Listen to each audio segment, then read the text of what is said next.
Capricorn, balik lagi sama gue Lucky di Abra Lakabra. Kita langsung aja lihat apa yang terjadi pada Capricorn di bulan Februari 2025. Oke, kalau kalian belum nonton prediksi 2025 untuk kalian yang sudah ada di album ya, itu kalian cek aja ya, karena gue membicarakan tentang hal-hal penting, event-event penting semesta ya, yang terjadi 2025 untuk kalian. Anyway, seperti biasa ini general reading, jadi ambil yang sesuai dan tinggalkan yang tidak sesuai. Jangan paksakan untuk sesuai, dan cross watcher atau siapapun kalian yang sedang berurusan dengan Capricorn, kalian welcome untuk join karena energi kita suka ketukar atau kita suka saling menyerap ya. Jadi sangat mungkin pesannya juga buat kalian, dan jangan lupa nggak hanya nonton sun sign kalian yaitu Capricorn yang lahir di pertengahan Desember sampai Januari akhir ya, itu sun sign kalian ya, tapi nonton juga moon sign dan rising atau ascendant sign kalian. Kalau kalian nggak tahu moon sign atau dan rising juga ascendant sign kalian ya, kalian Google aja, cari natal atau birth chart ya di Google, itu gratis. Yang perlu kalian tahu adalah jam lahir kalian ya. Tanya sama semua handai tolan tetangga kalau perlu ya, yang karena kalian akan dipertanyakan itu jam lahir kalian ya, untuk kalian diminta isi data. Anyway, langsung aja gue mulai dengan Lucky Tarot untuk melihat tema, fokus, dan petunjuk untuk Capricorn lakukan di bulan Februari 2025. 2 kartu aja please. Tema, fokus, dan petunjuk untuk Capricorn lakukan di bulan Februari 2025. Karena sun sign itu untuk jiwa kita ya, atma. Kalau moon sign itu menjelaskan tentang sisi emosional kalian, dan rising atau ascendant sign itu untuk apa yang terjadi pada kalian secara fisik atau nyata ya. Jadi nonton dah ketiga-tiganya.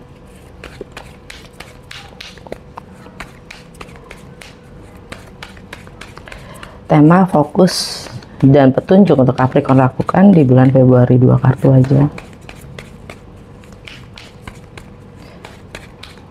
Gak keluar ya.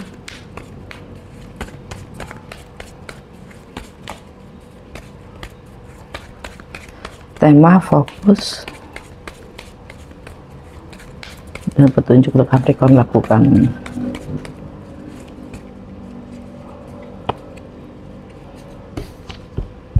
The Moon, Death,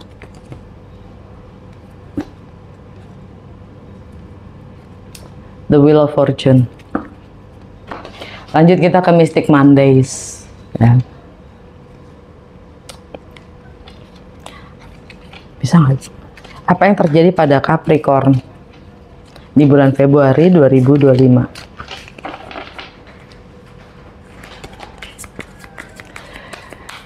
Dengan segala komposisi energi semesta yang berlaku di bulan Februari 2025, dampaknya apa terhadap Capricorn?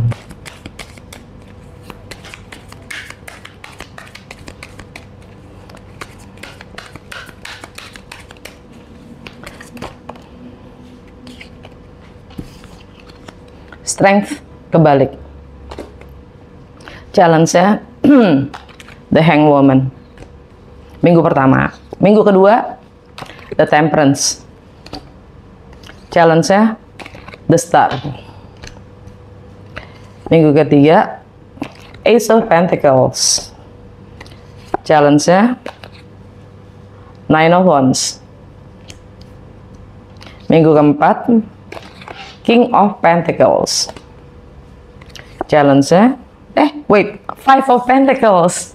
Five of Pentacles. Challenge-nya King of Pentacles. Bisa gitu ya? Padahal King Pentacles belum keluar. Oke.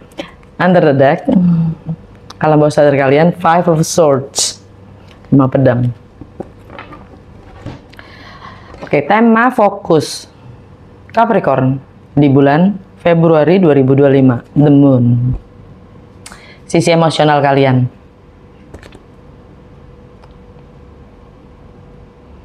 Sisi emosional kalian. Ya. Setiap bulan kita punya bulan baru dan bulan purnama. Ya.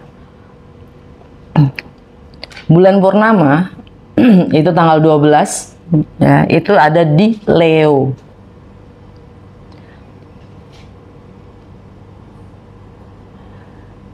Tentang buat Capricorn ini tentang bagaimana kalian berbagi dalam kebersamaan, entah itu ideologi, entah itu properti, entah itu finansial, entah itu warisan, bahkan itu energi kalian, bagaimana kalian berbagi waktu dan energi, juga fokus ya dalam kebersamaan, dan bagaimana kalian mengorganisasi, mengatur hal-hal sifatnya milik bersama atau bahkan milik orang lain ya.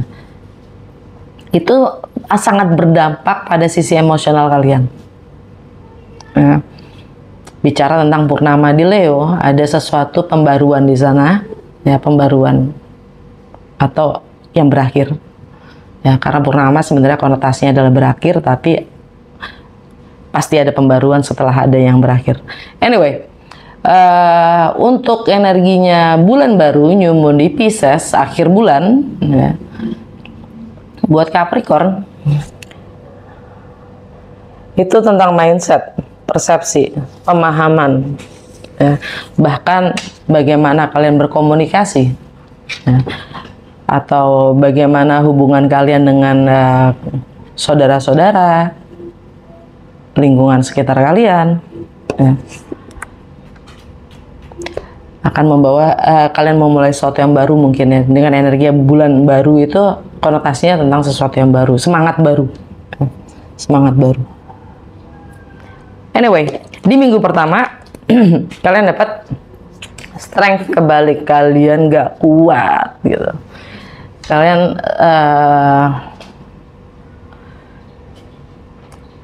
Kalian sudah melepaskan, kurang lebih gitu. Kalian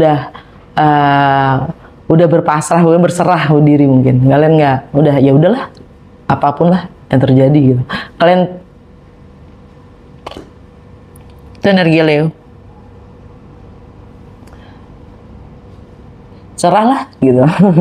Kalian udah nggak mau bertahan lagi. Kalian udah lepaskan. Contohnya mungkin untuk beberapa dari kalian ini tentang warisan ya. Ini lagi-lagi general reading ya. Kalau kalian butuh private reading, di box description gue itu ada link ke WA gue, kalian bisa bahas gue aja ya, cek-cek aja. Anyway, mungkin kalian untuk beberapa dari kalian atau sebagai contoh doang ya. Jadi mungkin tentang warisan umpamanya ya, tentang warisan. Kalian udah nggak mau lagi bersikut-sikutan untuk memerebutkan masalah warisan umpamanya. Udahlah, bodo amat gitu. Kalau emang gue dapat, kalau enggak ya udah gitu. Gue kalah ya udahlah gitu. Contoh aja. Dan challenge ya kalian adalah the hang woman, ketergantungan atau bergantung atau digantung. Jadi challenge-nya adalah untuk mampu melihat dari sudut pandang yang berbeda, untuk bersabar. Beberapa dari kalian ini juga tentang pengorbanan ya. Ini juga tentang mengalah. Ini juga tentang ketergantungan itu sendiri, sesuatu yang belum berakhir. Dan masih ada yang belum selesai gitu loh. Masih gantung. Ini energi Pisces. Dan di bulan pertama, di awal bulan itu ya, Venus konjungsi dengan Neptune, dengan North Nodes dan dengan Chiron di Pisces, ya, di Pisces, di penghujung Pisces sebelum mereka semua meninggalkan Pisces masuk ke Aries, karena tanggal 4 Venus masuk ke Aries. Nah, Venus di Pisces itu sangat-sangat nyaman. Ya, walaupun bukan planetnya ya, bukan planetnya Pisces. Venus bukan di rumahnya, tapi Venus jauh lebih nyaman di Pisces dibanding di Libra atau nggak di Taurus. Dan Venus konjungsi dengan Neptun itu artinya bersanding, ya kan, bersanding. Dia berdialog tentang mimpi dan idealnya. Jadi dan Venus itu sendiri tentang value, money, ya, tentang relationship, tentang harmoni. Idealnya menurut kalian gimana itu? Gitu, tentang hal-hal itu. Yang harmonis itu gimana sih? Makanya mungkin kalian lebih milih untuk beberapa dari kalian mungkin milih untuk ya udahlah, relakan aja. Nggak perlu gua ribut. Contoh. Dan Venus konjungsi dengan North Nodes. Itu untuk tujuannya apa? Intensinya apa? Dan Venus konjungsi dengan Chiron, si penyembuh trauma. Itu nilai-nilai yang kita bisa pelajari dari trauma kita sendiri dengan menghadapi trauma kita tuh apa sih? Karena trauma itu bukan untuk dihindari tapi untuk dihadapi. Jadi nilai apa yang bisa kita pelajari dari trauma-trauma kita sendiri?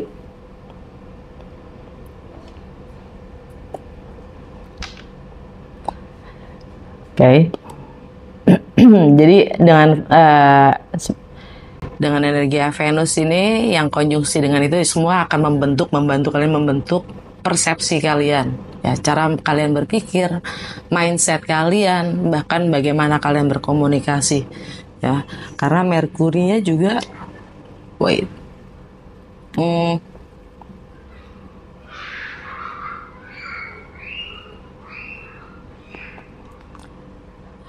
Nggak, Merkurinya masih ada di Aquarius. Merkurinya nggak di Pisces. Nanti di pertengahan bulan Merkuri masuk ke Pisces. Jadi tentang nilai-nilai Merkuri di Aquarius untuk Capricorn itu tentang bagaimana kalian membangun strategi untuk nilai-nilai yang memang kalian pegang gitu, prinsip-prinsip kalian. Ya.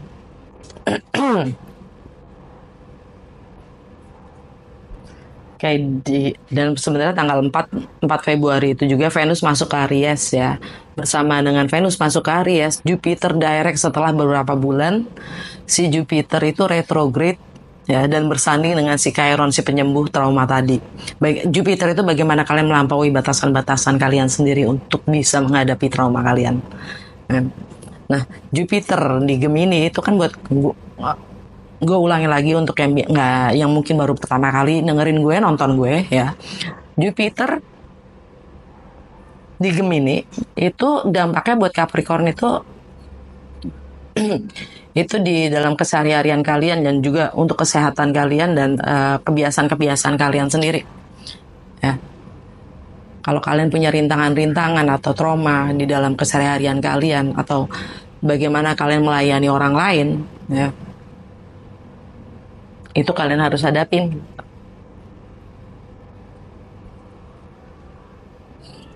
Dan di minggu kedua kalian dapat The Temperance. Kalian diminta untuk kalian mencoba untuk bersabar. Kalian mencoba untuk bersabar dengan proses kalian sendiri dalam healing. Dalam mencoba menyadari hal-hal yang kalian mungkin selama ini nggak kalian sadari gitu. Kalian udah lakukan secara otomatis mungkin gitu. Kalian sudah terprogram mungkin selama ini gitu dengan mindset yang sebenarnya kalian bisa lakukan perubahan, tapi kenapa sulit banget ya gitu. Jadi kalian mencoba untuk bersabar dengan proses kalian sendiri untuk untuk menyadari semua hal yang kenapa sih semuanya jadi kayak gini gitu loh. Kenapa realitas gue gini banget, situasi dan sikon gue kok gini banget. Ya, kan kita adalah sebab dan akibat itu sendiri, ya. Jadi karena diri kita sendiri semuanya terjadi kan gitu. Sadarin atau tidak sadarin, inginkan atau tidak kita inginkan, ya. Ini energi Sagittarius. Buat Capricorn itu ada di rumah ke-12 yang mana hal-hal yang sifatnya di luar nalar kita. Hal-hal yang sifatnya gelap. Alam bawah sadar. Bisa jadi karma. hal-hal yang kita nggak tahu gitu. Challenge-nya adalah The Star. Challenge-nya kalian akan mewujudkan impian-impian kalian menjadi nyata. Tapi ya itu, sadarin dulu energi-energi mana yang kalian perlu tinggalkan, yang udah gak selaras lagi dengan kalian. Dan The Star ini energinya Aquarius. Pluto udah gak di Capricorn, Pluto ada di Aquarius. Jadi untuk menciptakan perubahan-perubahan itu menjadi nyata, ya kan? Sudahkah kita bertindak, berlaku, bertutur kata seperti apa perubahan yang kita inginkan, gitu? Atau mindset kita masih seperti yang lama, kan gitu? Ya gimana ada perubahan? Nilai-nilai yang bagaimana, gitu? Yang sebenarnya kalian inginkan itu, ya kan? Kalau kalian jadi kalian menginginkan, kalian sudah jenuh atau muak dengan keadaan kalian sekarang, mungkin karena secara alam bawah sadar kalian masih pegang nilai-nilai yang lama gitu. Kalau kalian ingin memulai sesuatu yang baru atau menciptakan perubahan-perubahan baru dengan nilai-nilai baru, kalian harus bisa meninggalkan energi yang lama.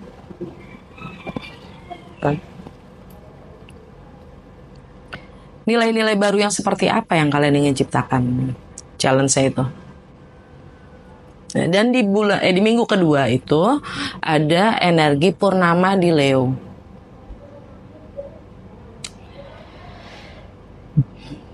Masih menyambung tentang ini ya. Kalian berpasrah. Ya, kalian mungkin akan ada yang berakhir di situ tentang bagaimana kalian berbagi.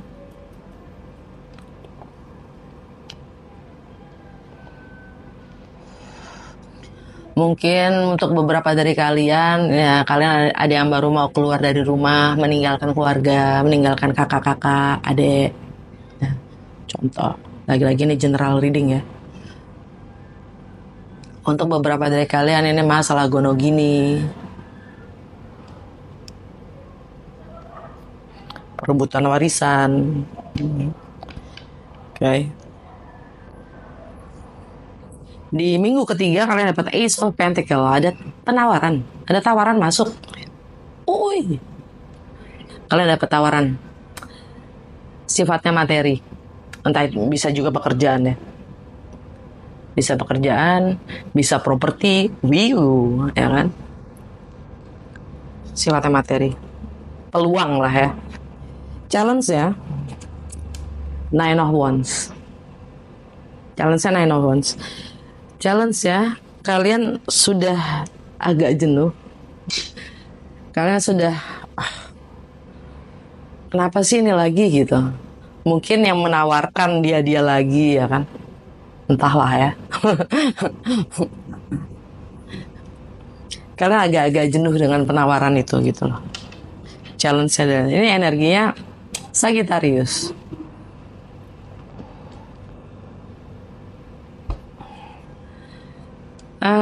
Ya mungkin ya ada hal-hal yang sifatnya di luar, ada keterikatan secara spiritual ya, entah itu karma ya. Yang jelas bukan materi ya, yang bikin tentang adanya penawaran ini. Alam bawah sadar kalian karena challenge-nya adalah energi Sagittarius, yang mana kalian itu nggak tahu kenapa kalian juga kayaknya berat gitu.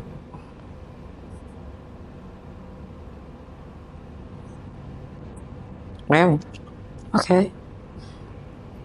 Kalian merasa jenuh, udah gitu aja. Kalian merasa itu beban gitu loh. Beban untuk kalian terima. Di minggu, malah gue sakit tiba-tiba. Di minggu keempat atau akhir bulan, kalian dapat Five of Pentacles. Kalian akan merasa kesepian, kalian akan merasa kekurangan.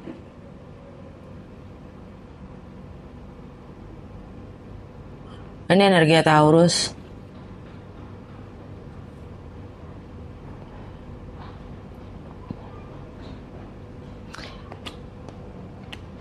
Kekurangan dalam arti mungkin kalian punya project atau kreativitas yang kalian ingin ciptakan tapi kekurangan materi, kekurangan support. Ya.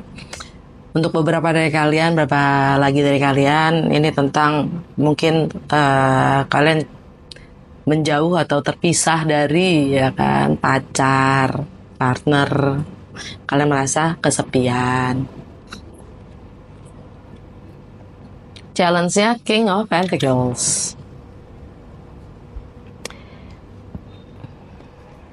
King of Pentacles itu energi Taurus juga. Mungkin kalian lagi dealing dengan Taurus ya. Mungkin kalian dealing dengan Taurus. Yep.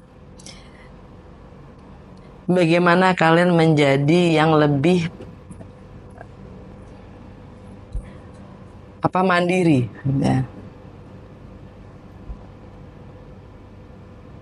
Challenge saya tuh nggak apa-apa juga kesepian, nggak apa-apa juga kekurangan, itu semua challenge untuk kalian untuk lebih bisa bertanggung jawab dan mandiri gitu. Oke. Entah itu untuk membangun hobi, project, bisnis, whatever. Dan petunjuk untuk Capricorn lakukan di bulan Februari, kalian dapat Death. Energi Scorpio.